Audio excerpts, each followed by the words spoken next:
नमस्कार दोस्तों, मैं हूं वीरेंद्र गुप्ता और आप देख रहे हैं नमस्ते दिल्ली बीवीपी। अरविंद केजरीवाल की मुश्किलें हैं कि बढ़ती चली जा रही हैं, रुकने का नाम ही नहीं ले रही हैं। एक और नया घोटाला जिसका इंतज़ार था सभी को कि ये इसमें ज़रूर फंसेंगे, और वही हुआ। एलजी की सिफारिश पर सीएजी की जांच बिठाई गई है। गृह मंत्रालय ने मंजूरी दे दी है सीएजी की जांच के लिए कि जो इन्होंने शीश महल बनाया था अपना। पीछे आपने देखा होगा कि एक बहुत बड़े स्तर पर एक जो स्टिंग ऑपरेशन हुआ था, नव भारत टाइम्स नाउ ने किया था, और उसमें उन्होंने बताया था, पूरी पूरी डिटेल रिपोर्ट दी थी किस तरह से इन्होंने रेनोवेशन के नाम पर 45 करोड़ रुपए खर्च कर दिए। इसमें कोई शक किसी को तब भी नहीं था, और अब जांच रिपोर्ट जो भी आएगी उसमें क्या आने वाला है इसकी संभावना लगभग सभी को पहले से है। आरोप ये लग रहे थे कि बेहिसाब खर्चा किया गया, जिसकी आप कल्पना भी नहीं कर सकते, उससे कहीं ज़्यादा खर्चा ये किया गया। 8 लाख के पर्दे लगाए गए, और टोटल जो 23 पर्दों का ऑर्डर दिया गया, 1 करोड़ से ज़्यादा का उसमें खर्चा आया। मार्बल की भी बात चली थी कि जो वियतनाम से जो डियोर पर्ल मार्बल मंगाया गया उसकी भी कीमत 1 करोड़ 15 लाख थी। जो इन्होंने किचन बनाया उसका भी रेनोवेशन कराया, उसकी भी 1 करोड़ से ज़्यादा की कीमत थी। और सबसे ज़्यादा जो चर्चा में रही बात कि जो इन्होंने कमोड लगाया था अपने टॉयलेट में, वो एक कमोड भी 4.5 लाख से ज़्यादा का था। तो अंदाज़ा लगा दिए। तो चंद कुछ आइटम्स मैंने बताई हैं, इसके अलावा भी और बहुत सारी आइटमें हैं। कुल मिलाकर जो खर्च बताया गया था, पहले 45 का था, उसके बाद 52 के ऊपर चला गया था खर्च कुल मिलाकर। तो अब ये सारी जांच अब जो है ये सीएजी करने वाली है। और दोस्तों, इसमें जो ये जांच होगी, ये छोटे स्तर पर नहीं होगी। एक जो छोटे छोटे हर एक कितनी तरह की, सैकड़ों तरह की मदें हैं, अब सब मदों की बहुत ही बारीक जांच होने वाली है। इसमें देखिए, आम आदमी पार्टी के प्रवक्ता राघव चड्ढा ने भी सफाई दी है। अब उनका ये कहना था कि 1942 में ये घर बना था, और इसकी हालत रहने लायक थी ही नहीं, अंदर से सारा टपकता था।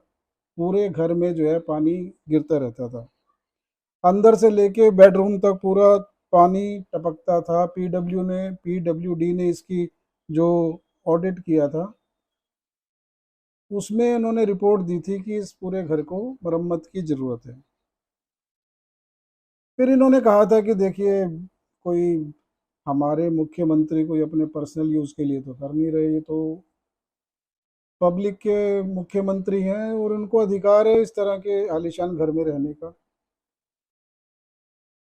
और इसकी तुलना तो देखिए दूसरे जो सीएम है उनसे, या फिर प्रधानमंत्री के जो आवास है उससे करनी चाहिए। एक उन्होंने उदाहरण दिया, जो शिवराज, जो मध्य प्रदेश के मुख्यमंत्री हैं, शिवराज चौहान, उनसे तुलना की। और उनका बताया कि जो है ना, उनके जो शिवराज जी के आवास पर जो रंगाई पुताई हुई थी, चूना रगड़ाई का काम हुआ था, उसमें 20 करोड़ रुपए खर्च हो गए थे। और पीएम के आवास का भी उन्होंने बताया कि जो पीएम का आवास बन रहा है उस पर भी अनुमानित है करीब 500 रुपये खर्च होंगे, हो सकता है ज़्यादा भी हो जाए।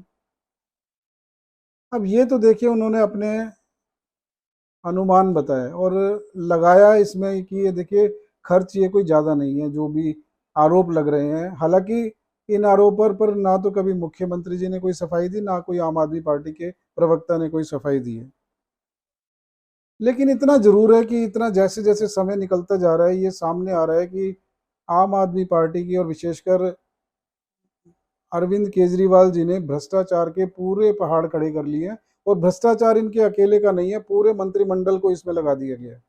कोई भी विभाग आप देख लीजिए, उसमें भ्रष्टाचार हर विभाग में निकल रहा है, चाहे वो बस की खरीद का मामला हो, चाहे वो क्लासरूम बनाने का घोटाला हो, जैसा कि आपको पता है क्लासरूम बनाने के नाम पर टॉयलेट बना दिए गए, उनको क्लासरूम में ही गिन लिया गया, करोड़ों रुपए उसमें इधर से उधर कर दिए गए।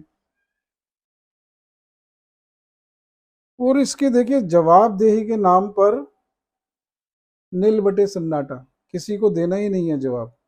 और जब कोई जवाबदेही की बात आती है तो एलजी पे शुरू हो जाते हैं, कौन एलजी, कहाँ का एलजी, किसने बनाया एलजी, हमें तो काम ही नहीं करने देते। मोदी जी के ऊपर तो ये हमेशा मेहरबान रहते हैं कि मोदी जी तो हमें काम ही नहीं करने देते। अब इस तरह के काम करेंगे तो देखिए जो जिम्मेदार केंद्र सरकार होगी वो तो देखिए रोक लगाएगी, इसमें आप दोष कैसे दे सकते हैं उन्हें। अब इसमें देखिए जो चिट्ठी लिखी थी एलजी साहब ने गृह मंत्रालय को, तो गृह मंत्रालय ने अब जाकर सीएजी को बोला है कि आप इसकी जांच करें। अब इसमें देखिए जो आरोप लगे हैं इनके ऊपर, जो जो चिट्ठी दी गई है उसमें जो उन्होंने आरोप लगाए हैं, एक तो इन्होंने बोला है कि नई इमारत का जो पीडब्ल्यूडी ने रेनोवेशन का खर्चा बनाया था इसका, और उसके बाद जो है जो नई इमारत खड़ी होगी उसके स्वामित्व का कोई पता ही नहीं है कि ये, ना तो इसमें अनुमति ली गई ना इसके स्वामित्व का कोई पता है। उसके बाद जो शुरू में इनका प्रस्ताव था वो था रेनोवेशन का, और उसके बाद धीरे धीरे पूरे भवन के निर्माण की मंजूरी इसमें दी गई। शुरू में देखिए इनके निर्माण की लागत जो अनुमान थी 15 से 20 करोड़ रुपए का था, लेकिन धीरे धीरे बढ़ते बढ़ते 53 करोड़ रुपए का खर्च पूरा बन गया, यानी 3 गुना ज़्यादा। अब रिकॉर्ड से ये पता लगा कि 10 करोड़ की लिमिट से बचने के लिए, देखिए एक ये टेक्निकल पॉइंट है, 10 करोड़ की जो लिमिट है, क्योंकि उसमें ये होता है कि 10 करोड़ की लिमिट से अगर कम रहता है तो उसमें जो पीडब्ल्यूडी मिनिस्टर हैं और चीफ इंजीनियर हैं पीडब्ल्यूडी के, वो दोनों मिलकर इसको खर्च को मंजूर कर सकते हैं। लेकिन अगर 10 करोड़ से लिमिट ज़्यादा हो जाती है तो वो पूरे शीर्ष अधिकारियों से पूरी अनुमति लेनी पड़ती है, एलजी साहब तक भी फाइल जाती है, उसके बाद जाकर ये मंजूरी मिलती है। तो उससे बचने के लिए इस खर्च को देखिए छोटे छोटे टुकड़ों में बनाकर उसकी मंजूरी ली गई। और इसके अलावा जो एनजीटी के पास भी चले गए हैं इनके केस, क्योंकि इन्होंने वृक्षों की कटाई की है, बहुत सारे पेड़ काट दिए गए, जिसको आवास के नाम पर देखिए बलि दी गई पेड़ों की भी। और इसमें भी देखिए इन्होंने चालाकी दिखाई। इसमें भी ये होता है कि जो 10 से ज़्यादा अगर पेड़ काटने होते हैं तो इसमें ऊपर तक का लेवल पर बहुत मंजूरी लेनी पड़ती है, बहुत दिक्कत परेशानी का काम होता है और उसमें समय भी लगता है। तो उससे बचने के लिए भी इन्होंने 5 बार में अलग अलग 10 से कम की संख्या में, एक बार 9 बार, एक बार 9 पेड़ों के लिए, एक बार 2 पेड़ों के लिए, एक बार 6, फिर 6 और उसके बाद 5, इस तरह से कुल 5 टुकड़ों में पेड़ों की कटाई का काम किया गया। और आरोप यह है कि कुल 28 पेड़ काट दिए गए। अब इसकी जांच भी देखिए एनजीटी कर रहा है, और अगर इसकी भी जांच होती है और इसके भी दोषी पाए जाते हैं तो ये भी देखिए बड़ा गंभीर मसला है, इसमें भी लंबे नप सकते हैं ये।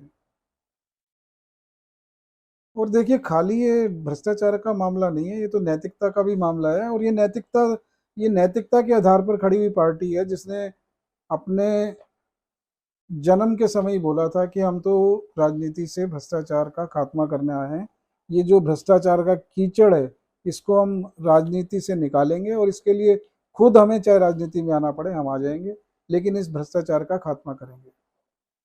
अब कितना इन्होंने खात्मा किया, कितना इसके अंदर खुद ही डूब गए, ये तो देखिए अब धीरे धीरे धीरे जैसे जैसे इनके भ्रष्टाचार की परतें खुलती जा रही हैं, सारी बात जनता के सामने आ रही है। आने वाला समय बताएगा देखिए कि इनके भ्रष्टाचार की कितनी परतें खुलती हैं, कितने मामलों में इनको दोषी करार दिया जाता है। आज के लिए इतना ही दोस्तों, अगर आपको चैनल के कंटेंट पसंद आए हैं तो प्लीज़ लाइक कीजिए, शेयर कीजिए, और चैनल को सब्सक्राइब नहीं किया तो तुरंत कर लीजिए। चलिए फिर मिलेंगे नए मुद्दे के साथ। नमस्कार।